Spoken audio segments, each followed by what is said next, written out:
Welcome to Avondale Sky Winery.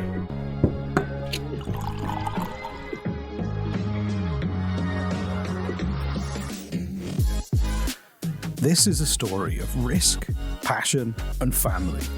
A story about rural life and community. A story about adapting to survive and learning to thrive. If you love wine, business, and the thrill of new ventures, then sit back and enjoy Avondale Sky Winery. In this episode, we'll learn about where it all began. From the dream of saving a community icon to the Coutinho family taking the reins.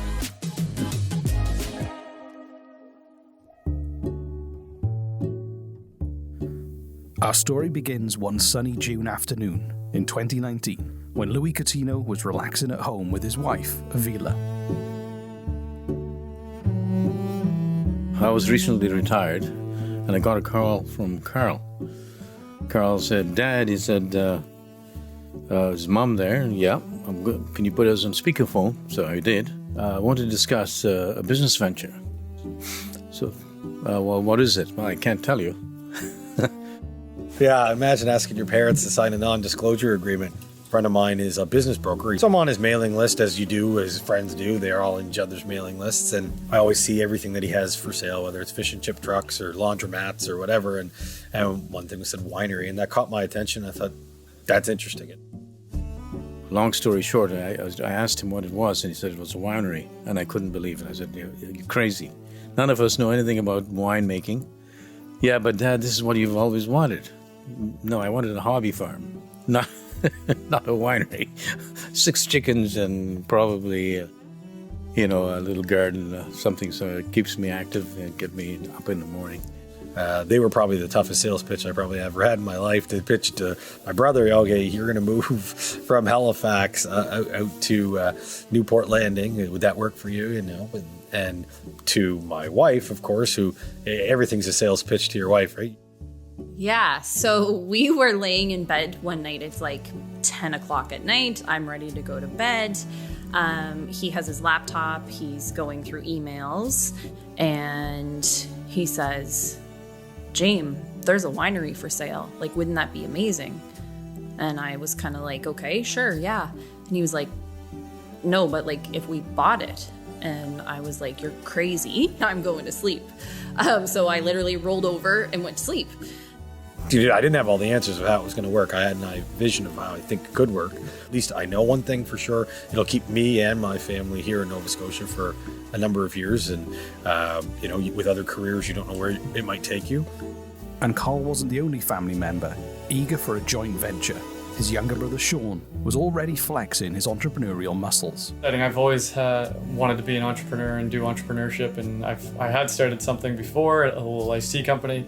This is just a much bigger venture, but I really didn't know much about wine. I thought Pinot Grigio was a red wine. It was mostly the business side of things. For Mom Avila, it was an exciting opportunity. Working with the family on a venture that is a growing industry in Nova Scotia. We all like wine. Yeah, and an opportunity to grow even more. But it was risky, and Carl still had some convincing to do.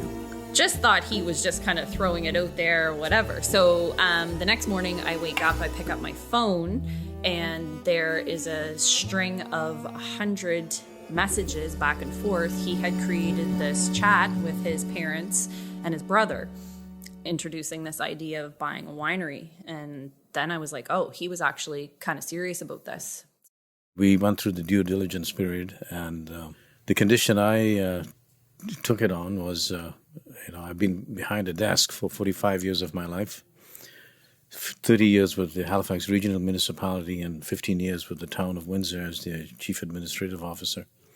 I didn't want to be behind the desk, and Carl promised that he'd look after the business end of things. All I wanted to do was manage the back end, the vineyard and being outside. But that's how we got into this venture.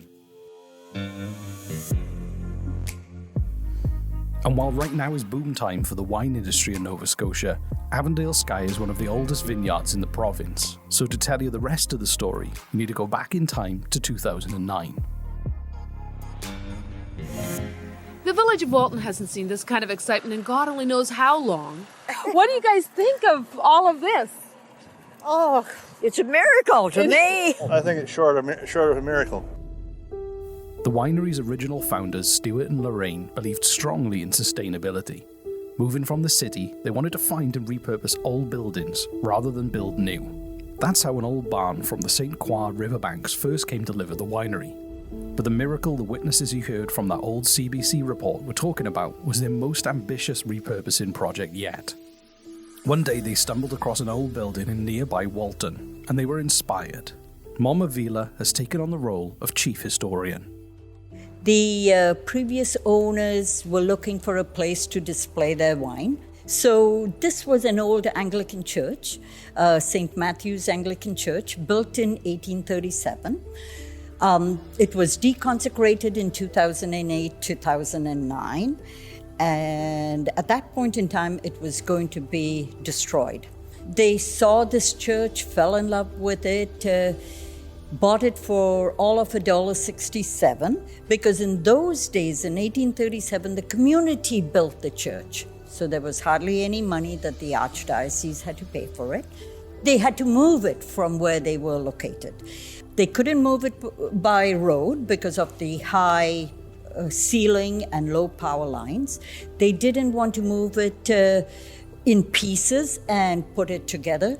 So they floated it down the river all in one piece, 40 tons of it. Armed with cameras and makeshift chairs, the moving of this old church was a sight not to be missed. Makes a little excitement, just look around. I've never seen this many cars in my life. Are you nervous? Very. They put it on a flatbed. The flatbed moved onto a barge and floated it down. It took 24 hours. Have you ever transported a church down the river? Never. And the whole town has showed up. That's what I said. I said, holy crap. Because our Avon River and the Minas Basin is part of the Bay of Fundy, which has the highest tides in the world, they had to time it so that it would leave at the best high tides possible. Even with that, it stopped in Hansport to allow another second set of high tides to come, and then brought it over here. So with the tide and weather on their side, they pull away. To applause, no less. Everyone happy that their little church that stood in their village since 1844 will be converted after its water journey to a place that makes wine. And this is one memory they'll treasure. All in one piece, no damage done to the beautiful stained glass windows or the structure or the flooring or anything like that. Today, the stunning church sits pride of place in the community of Newport Landing. In its new lease of life, it's the focal point and symbol of the winery. Come on in. You can see it's still got a lot of history, and we've tried to modernize it a little bit with some of the merchandise and obviously the wine and different displays. But it's got a lot of character. We have a lot of people that come here that, you know, their parents were married in this church or they were baptized in this church, and they happen to like wine too, so it works out well for us, and they like to come and see it. So it's got a nice blend of, I guess, the past and the future. People have come in here from other parts of the country, and I've heard them say, wow, oh my. And I think to myself, what's the oh my? And they say, this is just absolutely gorgeous. As a visitor to Avondale Sky, the original and ornate stained glass windows are an unforgettable feature. I have been to Florence, where I've seen some stained glass windows at the basilica across from the dome. And some of them look as beautiful as that. In the summer, when the sunbeams are coming through, you can actually see on the countertop, on the counter, the sunbeams shining red, yellow, and green. We'll head over this way, and we have a mural here that was spray painted by a local artist, local meaning from Halifax, a friend of mine that I grew up with, and he does a nice depiction of the story of how this church came. It just sometimes, it helps. A picture says 1,000 words, so it allows us to kind of tell it. And we also have an actual picture of it here, not far to kind of show people the actual. And then just through here, we've got a window that kind of looks down into what I would call the actual winery, where the money has to be made, because if you don't have the wine to sell, you don't really have much of a business. So yeah, these are just some of the tanks. There's more tanks on the left-hand side, but this is just a nice way when we're giving a tour to customers that come here. We don't always have the ability to take them right down into the bowels of the winery. So this is a way that they can just see it. They can get a bit of the history of the church here. They can see down below and see the number of different tanks we have.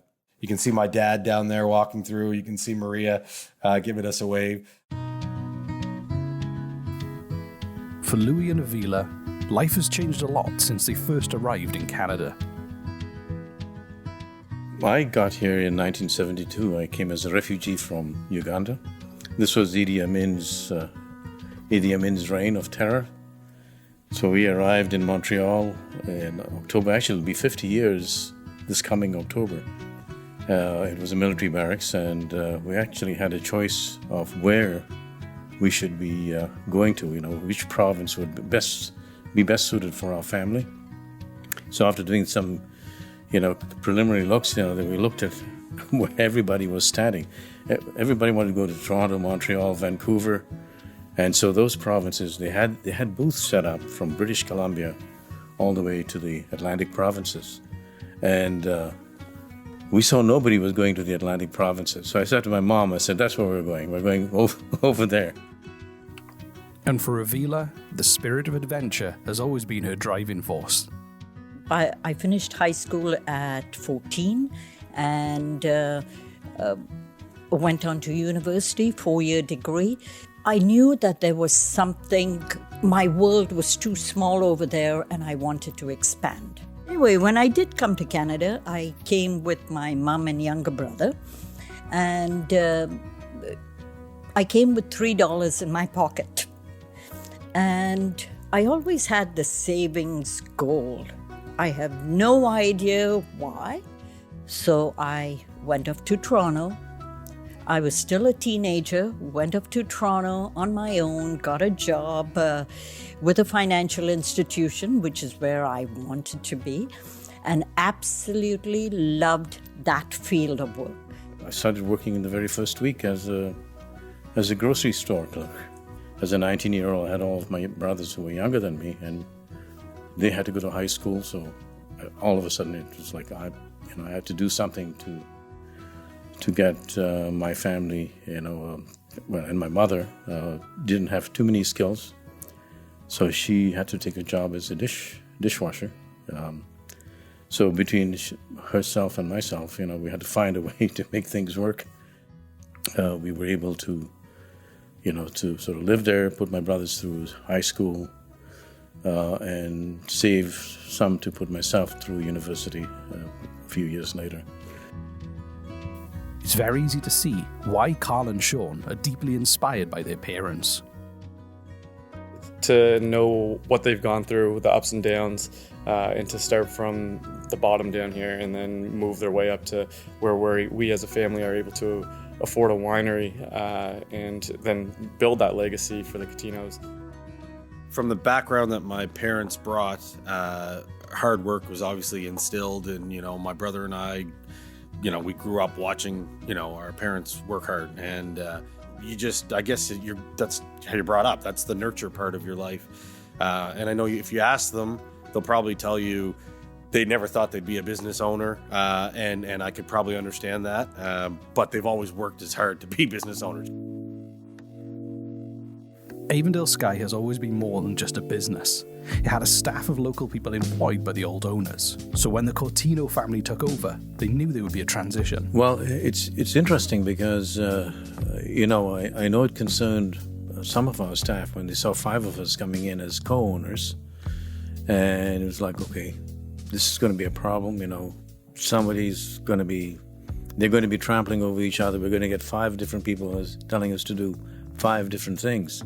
In a small community, businesses like this provide more than just a job. Team members like vineyard crew Jamie have a personal history that goes way back. Well, my family roots can probably be traced straight back to the shipbuilding days back here in this particular area. This vineyard was here when I was a kid, but I grew up through here, playing in the woods and everything all through here. And if you look at some of the very old maps and everything, like the land that the vineyard is now sitting on used to hold quite a few families. There's some old roads that go back through the woods, and there was 11 or 12 homesteads back through the woods directly behind the vineyard. And through the vineyard, there were 3 or 4 other ones. Some of the roads that we used to go from section to section actually used to be old physical roads that the shipbuilding people used to use daily. So there's old wells and foundations and everything all over the place after the shipbuilding days kind of died down. The population dropped off, and now you just got a bunch of crazy rednecks that love it out here. So, for the venture to thrive, the family knew they needed some defined roles and responsibilities. We have all got our own area of discipline. You know, like I'm. If it's anything to do with the viticulture end, it's me. My father, Louis Catino. So Louis, my dad's, amazing career as a sort of a bureaucrat in different areas of municipal governments in Nova Scotia. And but one thing he was always a passion for him was he had a green thumb. So it's like, Dad, you know what? Make this place look pretty, whatever that takes. So and so whether it's all the gardens, which look amazing and immaculate, he does all the property management in general. He'll do everything from mowing the grass here, and then what he really has taken an enjoyment to is working in the vineyard. So he's taken a lot of time and spent a lot of time with the guys and girls in the vineyard, learning about the grapes. For Dad, he also does our vineyard tours. So a lot of times wineries will have, of course, they'll have staff say, "Yeah, I'll give you a tour," and they're great. But people have really liked the fact that you have an owner taking you out to see his vineyard and talking to you about the grapes and fielding questions. And Dad loves it, and he's good at it. If it's anything to do with business development and all of the stuff, it's Carl. I am the president, fancy name, and operations manager. What that really entails is overseeing all of our operations, both retail, wholesale, working with our winemaker, working with our vineyard manager to know what grapes are we growing, what wine are we making, who's going to buy it, where are we going to sell it. If it's anything to do with retail management and the restaurant, it's Sean, and the wine tasting sommelier side. My wife, Jamie, she is our social media manager, consultant, whichever one you want to call it. She does all of our correspondence with any customer inquiries, and we kind of carved that role because we knew we had the 4 kids at home, and it wouldn't be possible for us to both be on site, but yet we both play critical roles in the business running every day. Last, certainly not least, is my mom, Avila Catino. So she does everything behind the scenes and in front of the scenes. So she's payroll, bookkeeping, benefits, health and safety, all those things that businesses need to have. And then she also, by choice, works in our retail store and works our cash rate. So she's the sort of the last person you see, and sometimes the greeter when you come in, but she's definitely the last person you see before you leave to help leave that lasting impression. Part of the way we've built our model, because there is 5 of us, is to leverage the fact that there's 5 of us. So we have a great team of employees and staff, both in the vineyard and in the winery and in the kitchen. But for us, we want to be the first touch point. An owner will be your first touch point. If you reach out on social media, you'll get Jamie. If you call the winery, you'll get Avila or Sean. If you're reaching out for private events, if you're reaching out from a restaurant or wholesale, you're going to get me. If you're in the vineyard, you're going to get my dad. So we cover our butts in that sense that chances are you're going to meet one owner of Avondale Sky when you come here. Don't know which one, but you're going to meet one, and you can tell them. And sometimes you meet 5. So that is what I think is kind of makes us different, and that's what everybody's role is outside of just trying to be the best we can be every day. We're all in, but we've all got our special interests, and none of us seem to have disagreed with the other. We do have our board meetings as a family, but we exchange, with this frank exchange about what we'd like to see changed or what we can do better, how we can improve our service, and so on. So it's as a family, we're working well together. We all know clearly what our roles are. Yeah. We want to make it feel like you're coming to our house. You know, how would you treat a guest coming to your home?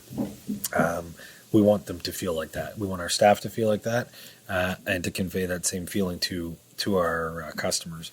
As the family settled into their roles and got to know the team, they found some surprising shared passions to bond over.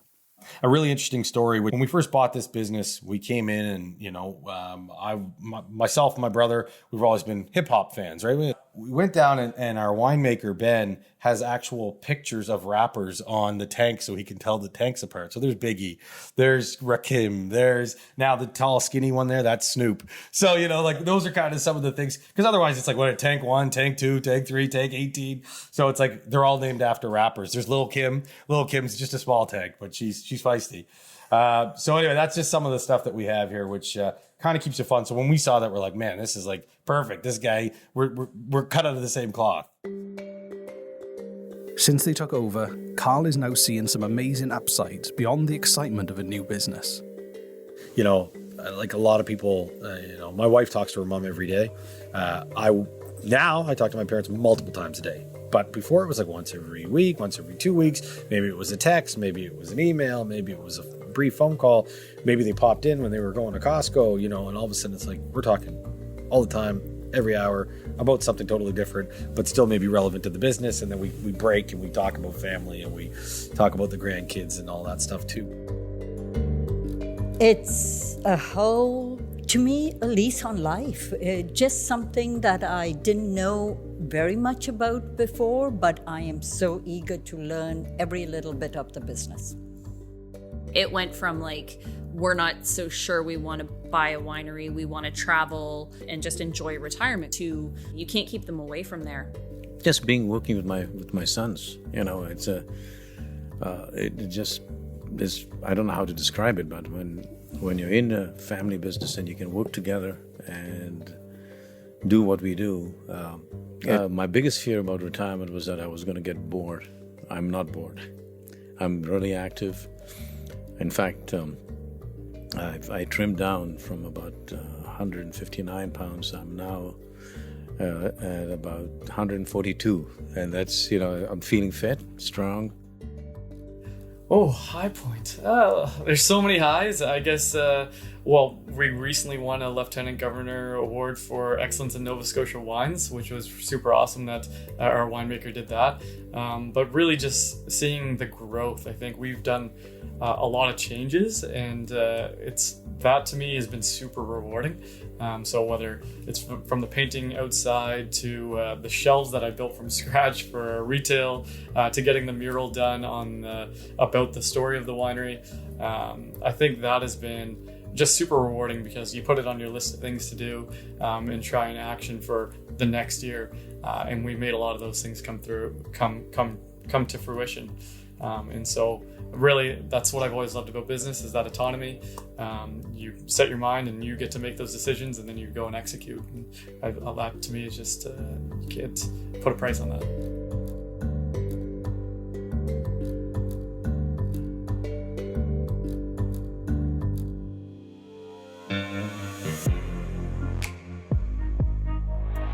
In the next episode, as the Cortino family begins to blossom, fate throws them a curveball. Well, 2 months after we bought it, COVID hits. It was like, oh man.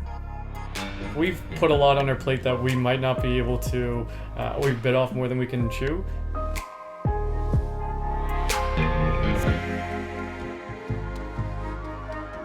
If you'd like to know more about Avondale Sky Winery, visit avondalesky.com or search Avondale Sky on social media platforms.